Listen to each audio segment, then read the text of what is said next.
गौतम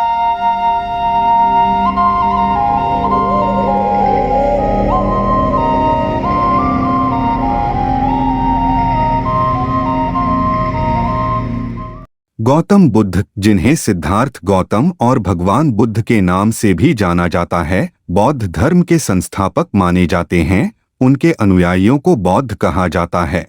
गौतम बुद्ध को आमतौर पर बुद्ध के नाम से भी जाना जाता है, जिसका अर्थ है एक प्रबुद्ध व्यक्ति जिसने दुख और अज्ञानता की स्थिति से मुक्ति प्राप्त कर ली है, निर्वाण की स्थिति प्राप्त कर ली है।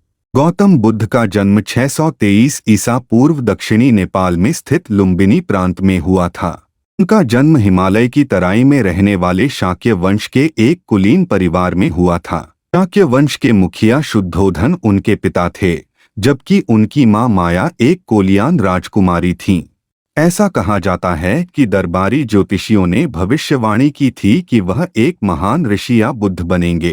बुद्ध के पिता ने उन्हें बाहरी दुनिया और मानवीय पीड़ा से बचा लिया और बुद्ध हर उस विलासिता के साथ बड़े हुए जिसकी वे इच्छा कर सकते थे।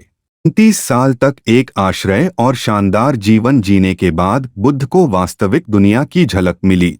सिलवस्तु की गलियों में बुद्ध को एक बूढ़ा आदमी, एक बीमार आदमी और एक लाश मिली। उनके सारथी ने उन्हें समझाया कि सभी प्राणी बुढ़ापे, बीमारी और मृत्यु के अधीन हैं।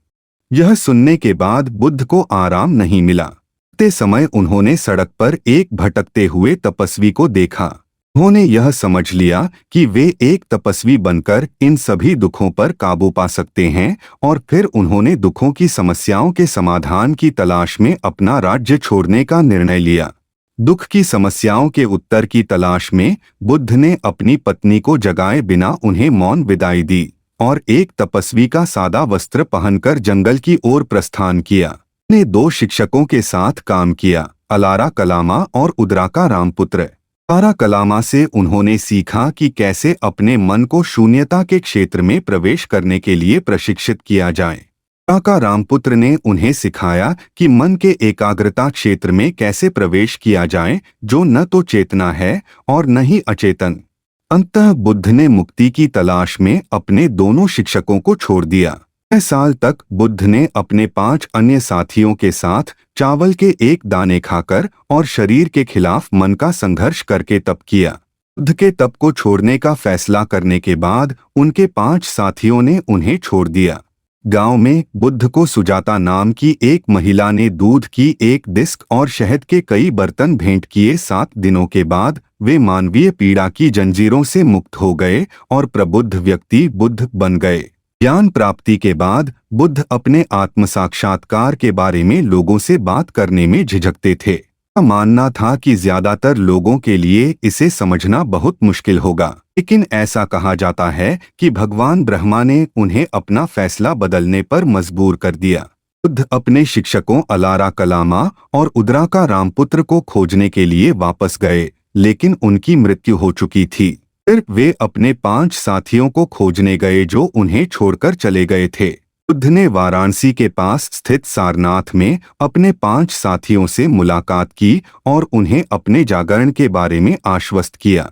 यह पहली बार था जब बुद्ध ने धर्म का चक्र घुमाया। 5 साथी पहले संघ बन गए, जो बुद्ध की शिक्षाओं का पालन करने वाले पुरुषों का समुदाय था। वे पूर्वोत्तर भारत में छोटे छोटे समूहों में यात्रा करते थे, धर्म की व्याख्या करते थे और अपने भोजन के लिए भीख मांगते हुए ध्यान का अभ्यास करते थे। बुद्ध 49 वर्षों तक भारत के गांवों और कस्बों में घूमे और धर्म का प्रचार किया। कई राजा उन्हें जानते थे और उन्होंने संघ के विश्राम के लिए उद्यान और पार्क दान किए, जहां लोग उनके पास आते थे।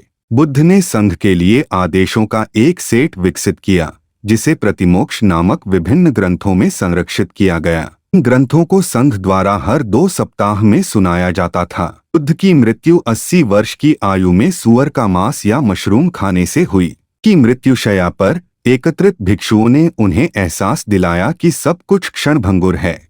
उन्होंने उनसे स्वयं और धर्म में शरण लेने को कहा। उनकी मृत्यु के कुछ शताब्दियों बाद बुद्ध को भगवान बुद्ध की उपाधि दी गई। बुद्ध एक कुलीन परिवार में पैदा हुए, जहां सभी सुख सुविधाएं थीं उन्होंने मानवीय पीड़ा की समस्या का समाधान खोजने के लिए अपना सब कुछ त्यागने का फैसला किया। उन्होंने बोधि वृक्ष के नीचे ध्यान करने के बाद ज्ञान प्राप्त किया और अंततः अपने संघ की मदद से अपनी शिक्षाओं का प्रसार किया। वे बौद्ध धर्म के संस्थापक बने। बुद्ध की मृत्यु का वर्ष अभी भी अनिश्चित है, लेकिन बुद्ध का जीवन और शिक्षाएं उनकी मृत्यु के सदियों बाद भी प्रासंगिक हैं।